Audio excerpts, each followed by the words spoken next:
Buonasera a tutti, bentornati a Liberamente, variazioni e scorribande qui su Radio Libertà.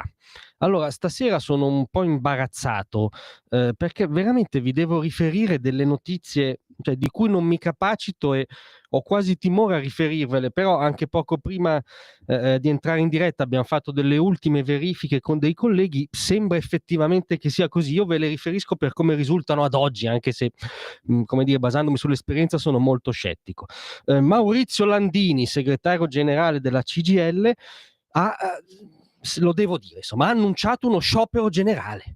È incredibile, cioè, ha optato per la scelta di bloccare il paese, derogando dal suo consueto approccio sempre improntato al dialogo, al confronto istituzionale. Landini è uno proprio attento a, come dire, condurre trattative per condurre in porto risultati concreti per i lavoratori, che sono proprio il suo focus. Non si è mai disperso in cause terzomondiste, non è che ha mai parlato di Gaza, ha sempre tenuto un focus sui lavoratori italiani e il miglioramento concreto delle condizioni di vita.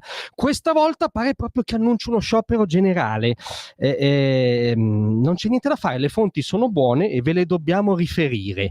Non solo, ma questo sciopero generale, ripeto, che sarebbe in agenda, è convocato contro la manovra finanziaria del governo. Questo è un ulteriore salto logico, però insomma sembra proprio che questa volta a Maurizio Landini non piaccia la manovra, la legge di bilancio allestita dal centrodestra. Ora, Maurizio Landini, ragazzi, non ha mai mostrato nessun pregiudizio politico, cioè questa valutazione sarà figlia di una lettura proprio comma per comma della manovra, l'avrà sviscerata nelle virgole, perché non ha mai mostrato di usare il sindacato e la storia che rappresenta per un'operazione, diciamo, di opposizione politica preconcetta al governo. Men che meno mai avuto dei pregiudizi, voglio dire, sulla Presidente del Consiglio, per fare un esempio. Non ha mai, ovviamente non l'ha mai insultata o dato della meretrice, vabbè, ma qui saremmo veramente in un altro mondo, ma non ha mai dimostrato di avere un atteggiamento preconcetto verso Giorgia Meloni, verso Matteo Salvini, poi ministro delle infrastrutture. Non ha mai gestito, diciamo, le proteste dei lavoratori dei trasporti in ottica oppositiva al governo, al ministro Salvini. È sempre stato, diciamo, avuto come stella polare il riformismo e la concretezza, e quindi avrà proprio, gli sarà anche costato, no? Dire che però la manovra del centrodestra, con tutta la buona volontà, non va bene. Fino a qui ce l'ho fatta, però c'è la terza componente che veramente sbalordisce e mette il discorso su un altro piano.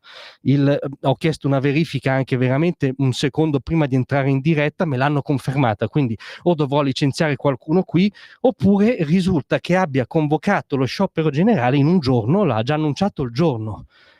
Ora io mi rendo conto che voi non ci crederete, è una cosa, come dire, che va oltre l'immaginario, no? È come se Bukowski avesse scritto qualcosa contro gli eccessi dell'alcol, o Ilona Staller avesse invitato alla continenza. Insomma, sembra un controsenso, ma sì, mi stanno facendo un cenno anche ora, quindi me l'hanno confermato anche ora, io ve la dico per com'è.